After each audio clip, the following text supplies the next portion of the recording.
Right, we're going to have a look now at how we can turn the idea that current in a wire produces a magnetic field into a useful magnet.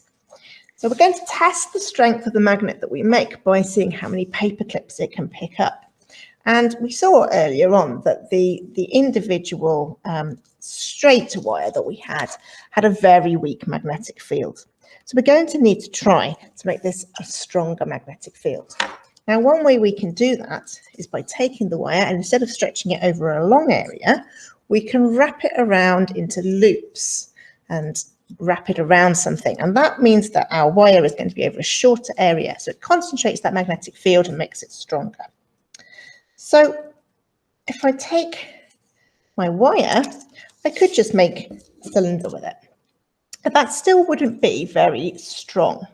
To make it even stronger, I need something which will take the magnetic field from the wire and make it more powerful. And for that, I need a magnetic metal. So this is a steel rod. Now, this isn't a magnet. If I go to pick up my paper clips, it won't pick anything up, okay? But it is a magnetic material. So when it's in a magnetic field, it responds to that magnetic field and it feels a force. So by putting my wire around this, I can make my magnetic field stronger. So if I wrap my magnetic field around a few times, I'm just going to do this, and I'm going to connect the ends up. If I can find the end. Quite a long wire here. When I turn this on now, I just shuffle that so it's nearer to the end.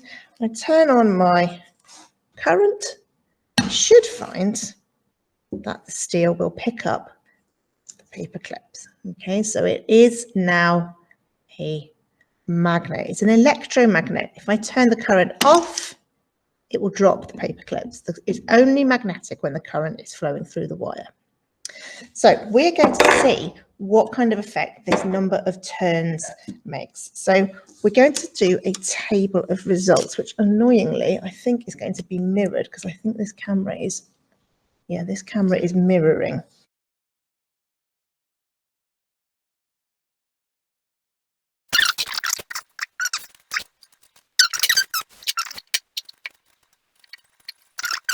So I'm going to start off with a very small number of turns and gradually increase. So I think we'll start off with, well, we know that with 0 turns, we got 0 paper clips, don't we?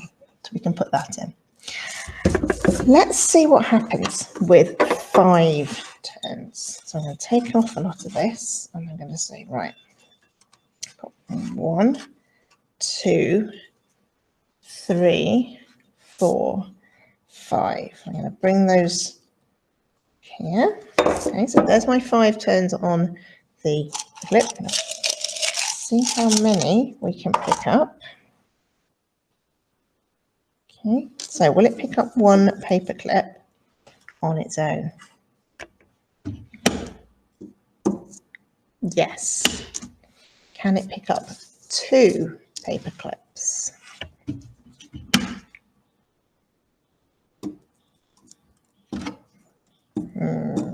No, it's not managing 2.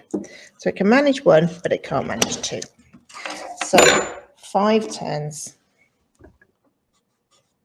will pick up 1 paper clip. Okay, let's do 10 turns. Let's go up in 5s. 6, 7, 8, 9, 10. Okay. And let's see how many paper clips we can pick up this time. So we know that it should pick up 1. Let's see if it picks up 2 with 10 turns. Yeah, it's managed 2. Let's see if it can actually hang the 2 off. There we go. So we've managed 2 paper clips. Let's see if it will manage 3.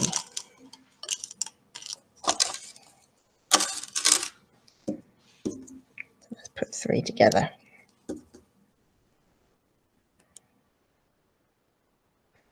Okay, can it pick up 3 paper clips? It can. can it pick up 4 paper clips?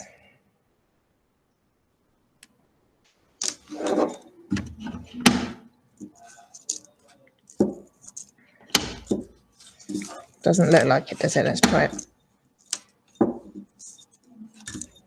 No, so it can't pick up 4. So 10 turns, picked up 3 paper clips.